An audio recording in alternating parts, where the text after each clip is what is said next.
Hello, BookTube. I've got some mail for you today. It's a gray, overcast day. One of those winter days where there's just enough low cloud cover so that the sun is this murky little disk in the sky. It's never actually shining, but it's never actually gone either. We had a light dusting of snow uh, last night and this morning, and the day has been mostly cold enough to keep it around. So there are patches of sidewalk that will have a thin sheet of ice on it. It's not exactly pleasant, but the mail did come. I got a periodical and 3 packages. So I thought we could go over. The periodical is The Nation, with a cover story about Ukraine, the most dangerous problem in the world. Anatoly Levin writes about the most dangerous problem in the world and how to solve it. I haven't read the piece yet. I haven't read anything in this yet, but I already know how to solve it. It's not anything that anybody in the West wants to hear, because Ukraine is a problem because of Vladimir Putin, because of Putin's Russia, and he has old-fashioned land acquisition intentions. I would argue that he's one of the only major world leaders in the world who still does. He has old-fashioned land acquisition intentions.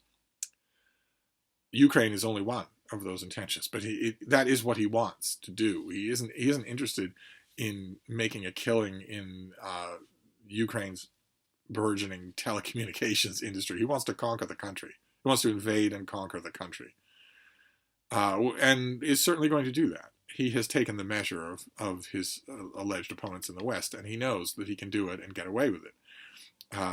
He will certainly do that. He has tens of thousands of forces massed on the border. He does flybys into Ukrainian space all the time. He has prepared an intelligence network, a propaganda network. He is ready to to annex Ukraine. Just famously, you may have seen in the news, he had a teleconference with simultaneous translation with President Biden.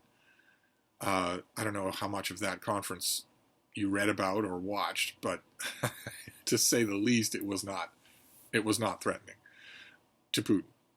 The threats were made, but you'd be crazy even as a witness to believe them. No, Putin has the force, he has the will, and he also has a hand on the jugular of a power supply network to Western Europe that Western Europe does not want to see disrupted or destroyed, and he's perfectly willing to do both. There's only one way to solve the problem of Ukraine, and there's no way that a Biden administration is going to do that. The only way to solve the problem is to deal with the aggressor. And in order to deal with the aggressor, you first have to acknowledge that Putin is an aggressor, and that he is not. You cannot appease him. You cannot talk to him like he was a civilized person at a table with a bunch of other civilized people. He's a conqueror. And if you don't treat him that way, then the thing isn't going to work. He's going to have his way. Of course, I wouldn't argue if someone were to say it shouldn't be a priority of the Biden administration. But then again, I'd have a hard time telling what the Biden administration's priorities are. The previous president incited a violent insurrection to overthrow the government, execute his vice president, and install himself as an unelected dictator for life. And he's not in prison. He could easily be in prison. If the Biden administration cared, then Donald Trump would already be in prison. He would already be facing trial for treason. It was all done in front of the world. The world all watched. There's no hidden element to the crime. The Biden administration hasn't done that. It's been extremely soft on punishing Trump for anything, to the extent that the United States, the country where I live, which is certifiably insane, is now readying itself just in ordinary, everyday, unexceptional conversation for a presidential race in 2024 in which one of the candidates tried to overthrow the government because he didn't get his way in the last election. Such a person could be allowed to be one party's candidate for president in 2024 is insane. That such a person is walking around free is insane. It's all just insane.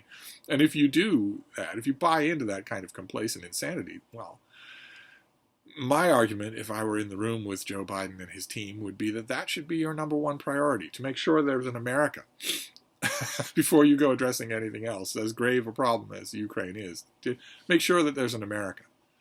And he hasn't done that. He seems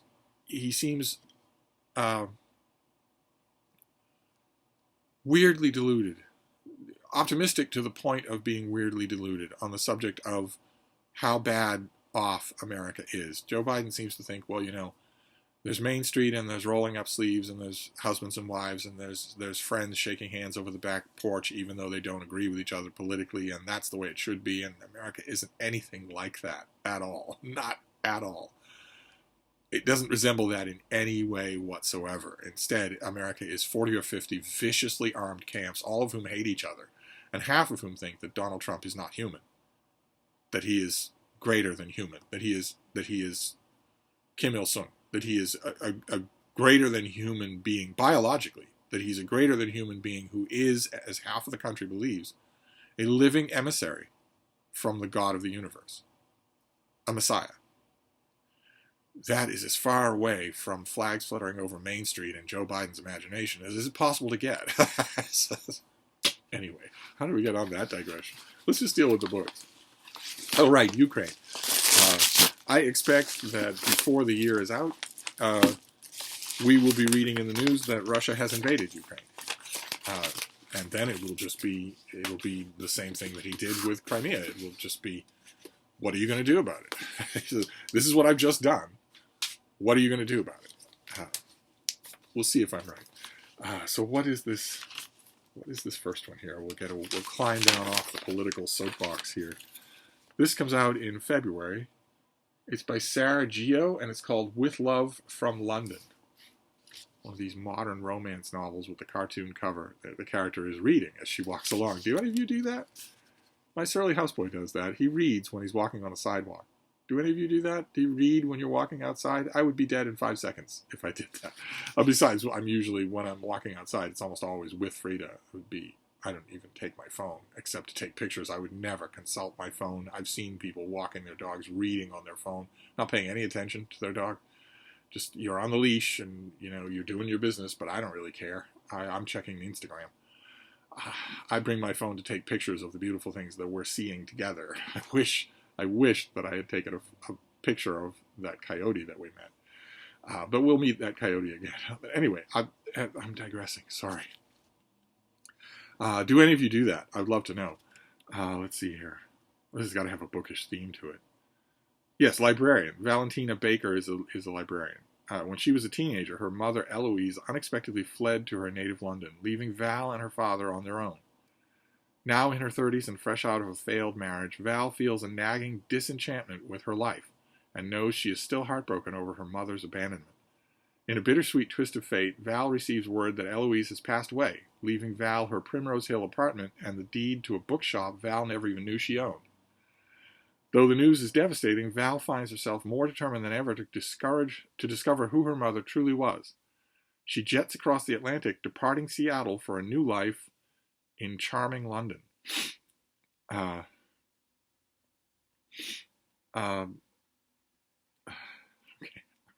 First she jets across America, and then she jets across the Atlantic. But okay, so I guess that 5,000 miles doesn't matter.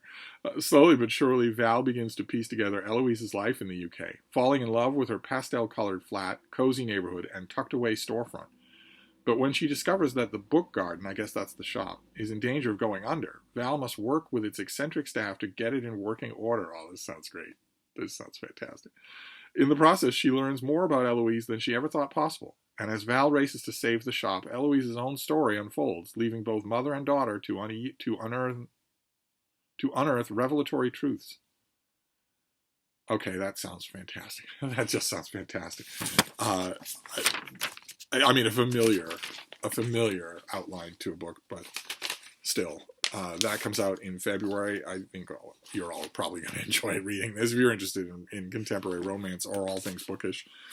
Then we've got 2 boxes, but they're thin boxes. They're not the great galumping thing that I'm waiting for. They might even be slim volumes of poetry. God help us all. So let's see what we have here. Oh no, okay. All right, I don't have a pub sheet for this first one, but it's not a slim volume of poetry. This comes out in May. This is Translating Myself and Others by Jhumpa Lahiri. I wonder if I have any kind of description. Any kind of description here? Yes, okay. It's a collection of candid and disarmingly personal essays by Jhumpa Lahiri, who reflects on her emerging identity as a translator as well as a writer in 2 languages.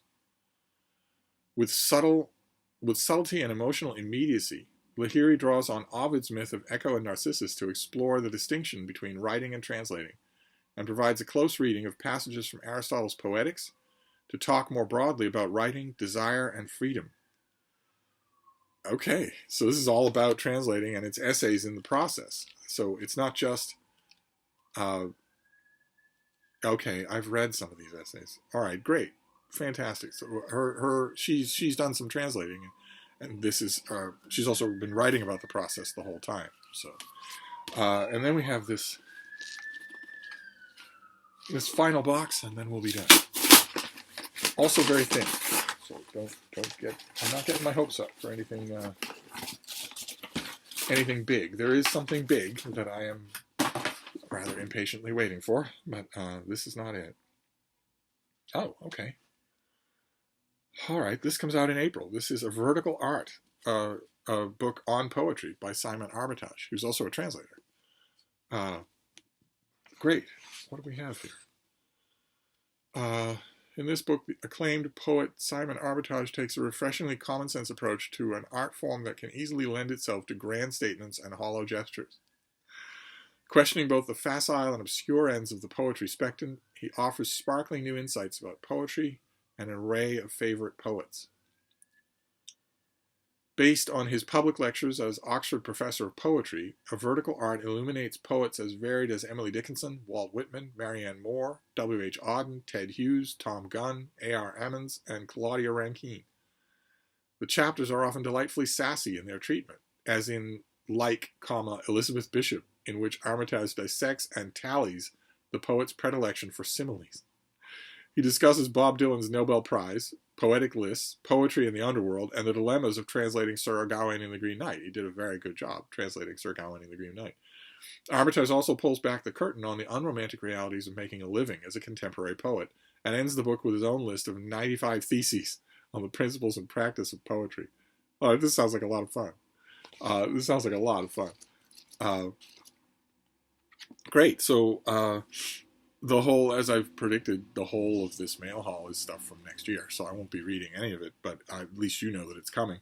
We have The Vertical Art. This is a collection of lectures by Simon Armitage on poetry.